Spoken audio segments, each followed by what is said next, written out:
여호수아 14장 1절에서 5절을 통해 멀리 보면 실망하지 않는다라는 제목으로 하나님 말씀을 증거하겠습니다.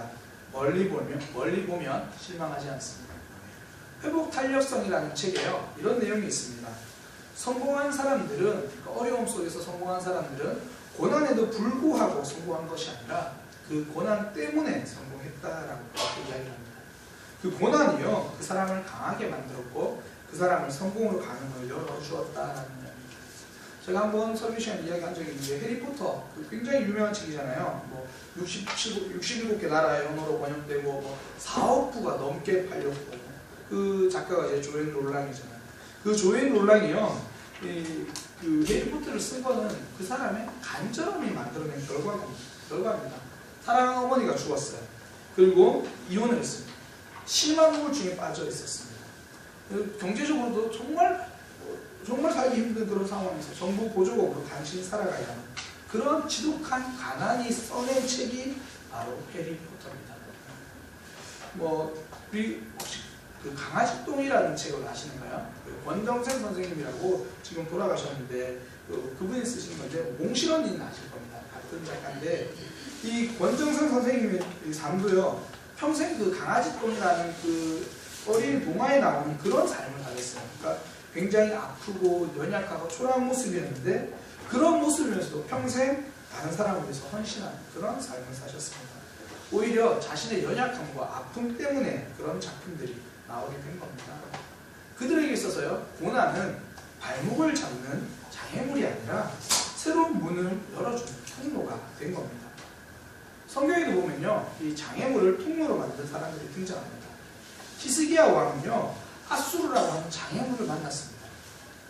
남유다는 이제 아수르의 공격 때문에 모든 공간을 다 빼앗기고 예루살렘 도시 하나만 남았습니다. 우리나라로 말하면 서울 하나만 남고 다 점령당한 겁니다. 그러나 아수르는요, 그들에게 히스기야 왕과 남유다에게 장애물만 된 것이 아닙니다. 하나님이 살아계시다라는 것을 증명할 수 있는 통로가 되었습니다. 아수르의 장군이 이렇게 말해요. 야, 너희 하나님 의지한다는 거 믿지 마라. 다른 나라에도 신이 없어서 아수르가 이겼겠느냐. 다른 나라도 다 신 의지하고 그 나라 신들에게 기도하고 그랬다. 그러나 아수르가 이겼다. 너희 여호와가 건져줄 거 그거 믿지 마라. 그러나 그런 어려움 속에서 하나님은 진짜 신이다, 이거 증명해낸 겁니다. 고난이요, 새로운 통로를 만들어 준 겁니다. 은혜의 통로입니다. 우리의 삶에도 아수르는 있습니다.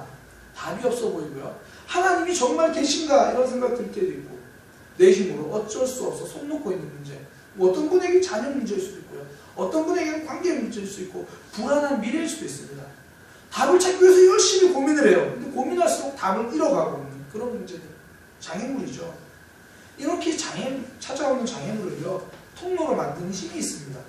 멀리 보기예요. 멀리 보면요, 장애물도 통로가 됩니다. 저희 개인적으로 좀 좋아하는 분인데요, 이 다산 정약용 선생님. 그분은 이 19년 동안 500권이 넘는 책을 썼습니다. 그러니까 세계 역사에서도 정말 손꼽힐 만한 그런 대단한 지식인이거든요.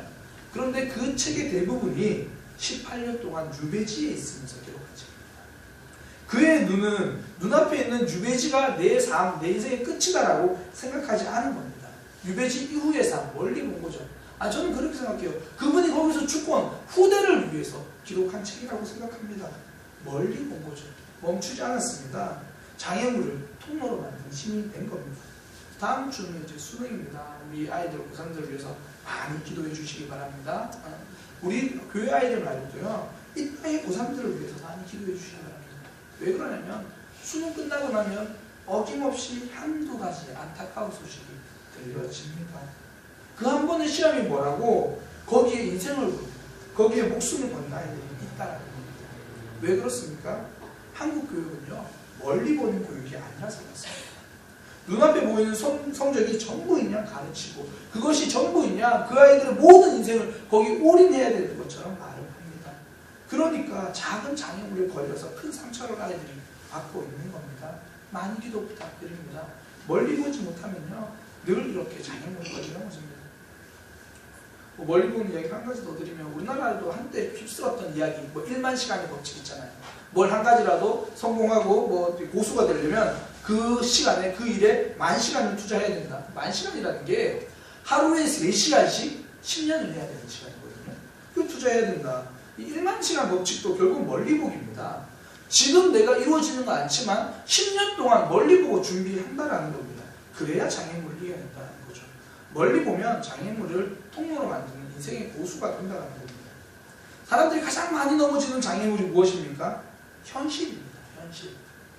북극의 빙하가 녹아서 뭐 북극곰이 살아가기 힘든 상황이다 이런 얘기 많이 들어봤죠. 정말 심각한 문제거든요. 그런데 우리는 북극 때문에 짜증내 본 적은 없습니다.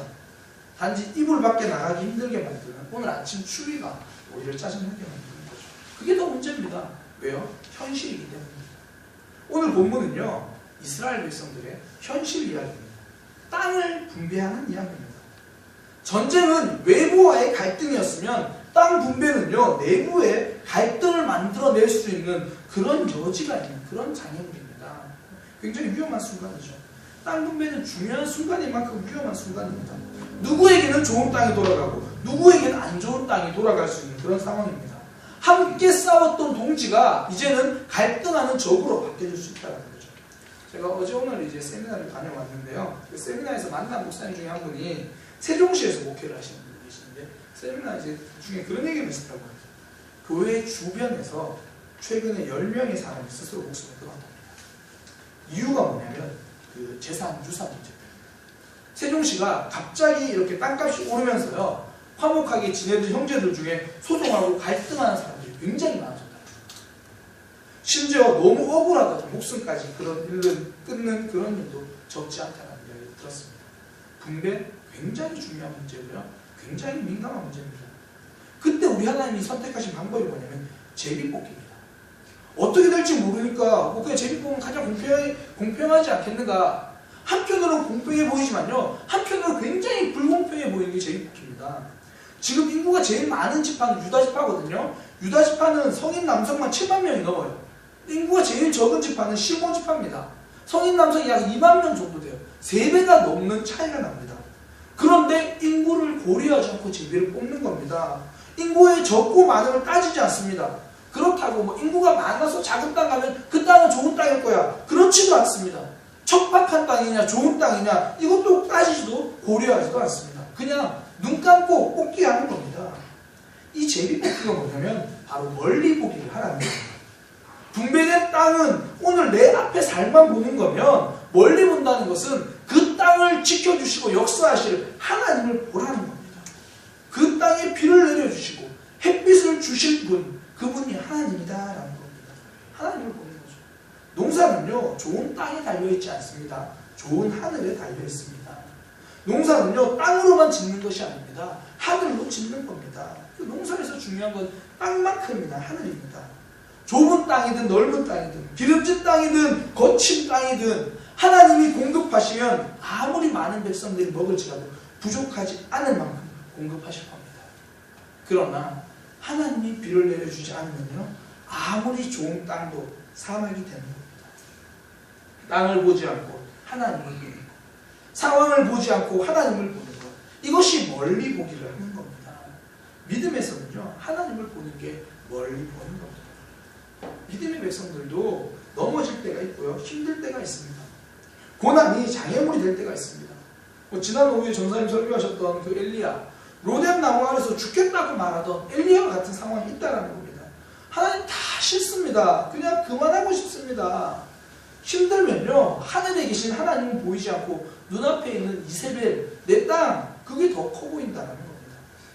얼마 전에 교회 집사님 한 분이 이런 얘기를 하시더라고요. 목사님, 저는 좀 노안이 일찍 왔어요. 비교적 젊은 분인데 그렇게 이야기하셔서 제가 새로운 단어를 하나 만들어 드렸어요.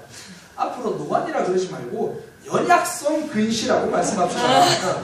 아니, 젊은데 노안이라고? 제가 보기엔 우리 교회에 노안이라고 말씀하시는 만큼 연세 드신 분 많이 없어요. 요즘 60, 70 청춘이잖아요. 그러니까 앞으로 노안이라 그러지 말고, 뭐 있는 단어는 아니에요. 제가 만들었어요. 그냥 연약성 근시, 연약성 근시. 나이 든 것이 아니라 기능이 약해져서 그냥 연약성 근시를 봅니다. 제가 알아봤어요. 연약성 근시가 노안이 왜 오나. 그러니까 눈 안에 있는 수정체가 힘이 약해져서 잘 못 본대요. 그러니까 어떤 이들은 그 힘이 약해져서 연약성 근시가 있고요. 저도 사실 수술한 눈이거든요. 저는 난시가 굉장히 심했어요. 저는 수정체의 연약함 때문에 난시가 있고, 또 어떤 사람은 멀리도 잘 못 보고, 눈의 힘이 약해지면 볼 수 있는 게 줄어듭니다. 병원에 오래 입원해 있는 사람들은 누구나 그런 생각 한번 한다 그러더라고요. 이래서 살아서 뭐하나.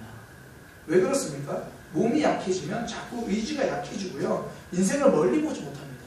연약함은 우리의 눈을 가립니다. 사단이 노리는 데가 바로 이겁니다.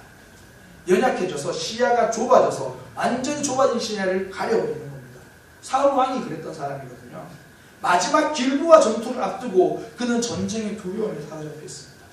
마음이 약해졌습니다. 그러니 시야가 더 좁아졌습니다. 눈앞의 것만 보던 그가 이제는 눈앞의 것마저도 보지 못하는 그런 사람이 되어버렸습니다. 그러니까 하나님의 백성의 대표인 왕이요, 이스라엘 왕이 앞뒤 분간하지 못하고 무당을 찾아갑니다. 이스라엘 왕이 무당을 찾아가가지고 어떻게 될 건가 물어보려고 합니다. 완전히 눈을 감아버린 겁니다. 이단에 빠진 사람들의 특징이 뭐냐면 이 연약할 때 손 내밀어주는 사람이 이단이라서 그래요. 그러니까 뭐 가슴이 뻥 뚫린 것 같고 가을바람이 심장을 막 스쳐 지나가는 그런 외로움이 들 때 여호와의 증인이 우리 함께 신앙생활 해보지 않을래요? 쏙 빠지는 거예요.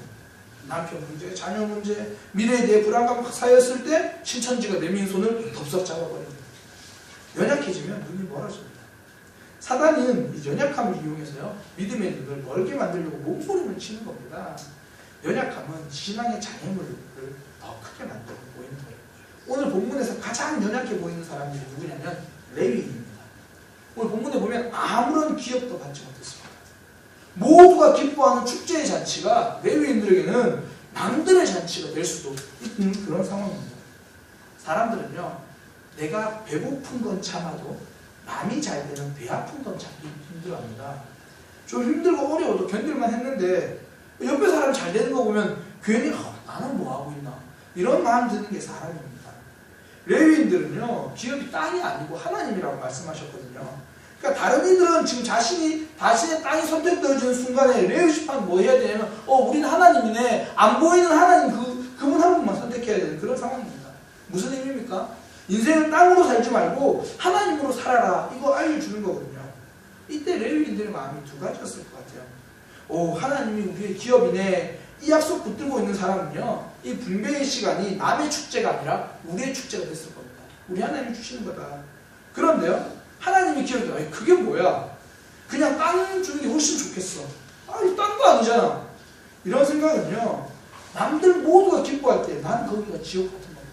왜 우리는 아무도 못 받는 거야?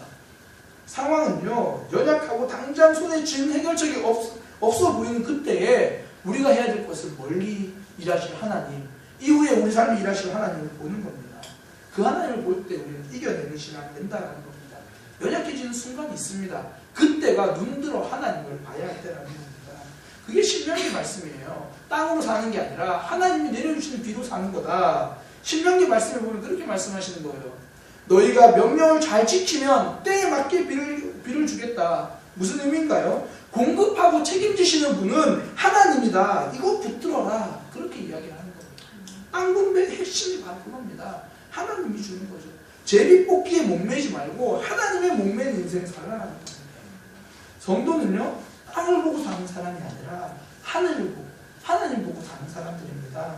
좋은 땅을 말하기보다 좋은 하나님, 성경이 강조하는 바가 바로 그겁니다. 하나님의 간섭이 있어야 삶이 달라진다는 겁니다. 그래서 멀리 보기라는 게 다른 게 아니고요, 하나님의 간섭을 받아들이는 겁니다. 간섭 받아들이기. 하나님이 예수님 이 땅에 보내신 게 뭡니까? 이제 죄인의 삶에 내가 간섭하겠다 선언이죠. 예수님이 영접한다는 말은 무엇입니까? 이제 하나님의 간섭을 내가 받아들이겠다 선언입니다. 예수님이 이 땅의 사역을 한 번들 요약하면 간섭하기죠. 업으로 물고기 잘 잡던 사람들 간섭하셔가지고 다 버려라 제자로 만드시고, 세리의 삶에 간섭하셔가지고 모으는 삶에서 나누는 삶으로 바꿔버립니다. 한 번은요, 예수님이 길을 가시는데 저 멀리 소리가 들립니다. 다윗의 자손 예수여 나를 불쌍히 여기소서. 다윗의 자손 예수여 나를 불쌍히 여기소서. 앞을 보지 못하는 바디메오가 예수님을 부르는 소리입니다. 무슨 소리입니까? 내 삶에 당신의 간섭이 필요합니다. 요청이고 고백입니다. 오늘 금요일기도에 왜 오셨습니까? 이 소리 지르러 오신 거 아닙니까? 하나님 내 삶에 간섭이 달라요. 다른 사람의 삶에 간섭해서 저 사람 바꿔주십시오가 아니라 내 삶에 간섭하셔서 나의 연약함을, 나의 완악함을 간섭해 주시고 나를 붙들어 달라고. 그게 기도인 겁니다. 이스라엘 백성들이 분배받은 땅이 산일 수도 있고요, 척박한 땅일 수도 있습니다. 심지어 뒷부분에 보면 어떤 땅은 점령이 덜 끝난 상태의 그런 땅도 있습니다. 아직 가나안 족속들이 살고 있어요. 그런데 제비뽑아서 거기 분배받았다고 하는 겁니다. 그 부족한 자리는 하나님이 간섭하실 자리입니다. 상황을 보는 것이 아니라, 문제를 보는 것이 아니라 일하시는 하나님을 보는 겁니다. 그래서 성도의 연약함은요, 하나님의 간섭의 자리입니다. 밤에 눈 감고 있으면 이런저런 생각 때문에 잠도 안 오는 경우 있죠. 나도 모르게 늘 넘어지는 문제 있죠. 이런 연약함을 하나님께 들고 나와 기도하는 것, 하나님께 간섭해달라고 요청하는 것, 그게 믿음이고 그게 신앙입니다. 신앙생활을 하다 보면 말씀과 무관하게 사는 사람이 있고요, 말씀 때문에 씨름하는 사람들이 있습니다. 한국 교회에 굉장히 큰 기적이 하나 있는데요, 뭐냐면 인터넷으로도 설교를 들을 수 있고, TV를 통해서 설교를 들을 수 있고, 라디오를 통해서 설교를 듣는데 삶은 바뀌지 않는다는 겁니다. 이런 기적도 진짜 없는 것 같아요. 왜 그렇습니까? 말씀과 상관없이 살아가는 사람들이 점점 늘어나고 있다는 겁니다. 말씀이 나를 간섭하지 못합니다. 정말 기적입니다. 하나님의 간섭을 뿌리치고 있는 사람들입니다. 그런 사람들의 특징, 다른 사람이 일에는 적극적으로 간섭합니다. 흔히 하는 말, 교회는 말이 너무 많아. 하나님의 간섭을 받지 않는 사람들의 특징은요, 다른 사람의 일에 지나치게 간섭합니다. 사랑의 관심이 아니라 내 생각에 강요할 때가 많습니다. 믿음은 하나님의 간섭을 받는 겁니다. 이스라엘 백성들과 여호수아의 전쟁 과정이 무엇입니까? 하나님께 간섭을 받았습니다. 눈앞에 적을 본 것이 아니라 하나님을 보았습니다. 그리고 오늘 본문은 땅 분배 과정이었습니다. 땅의 좋고 나쁨으로 결정하지 않았습니다. 전적인 하나님의 간섭, 오로지 제비뽑기로 결정했습니다. 사단은 우리에게 이렇게 말합니다. 자꾸 눈앞에 있는 어려움만 보라고 합니다. 자꾸 사단의 유혹이 우리를 간섭하려고 합니다. 그럴 때 사단의 간섭을 끊어버리시길 바랍니다. 하나님의 간섭을 받아들여서 하나님이 내 마음을 주장하고, 하나님이 내 삶을 주장하고, 하나님이 우리 가정을 주장하는 그런 믿음의 역사가 있기를 축복합니다. 하나님은 우리 삶에 마음껏 역사하시는 그런 이방이 되기를 축복합니다. 기도하겠습니다. 하나님, 이스라엘 백성들이 제비를 뽑아 땅을 나누었습니다. 땅의 좋고 나쁨, 지금 받은 땅을 보는 것이 아니라 하나님 앞으로 인도해 가실, 그들의 인생에 계속해서 영원히 인도해 가실 멀리 하나님을 바라보는 그런 모습입니다. 우리 삶도 동일함을 고백합니다. 눈앞에 아픔이 있습니다. 눈앞에 어려움이 있습니다. 그때마다 눈앞에 것 보지 않고 하나님을 보는 믿음의 백성 되도록 인도하여 주옵소서. 내 삶이 하나님이 간섭하는 인생 되도록 우리를 붙들어 주옵소서. 예수님의 이름으로 기도드립니다.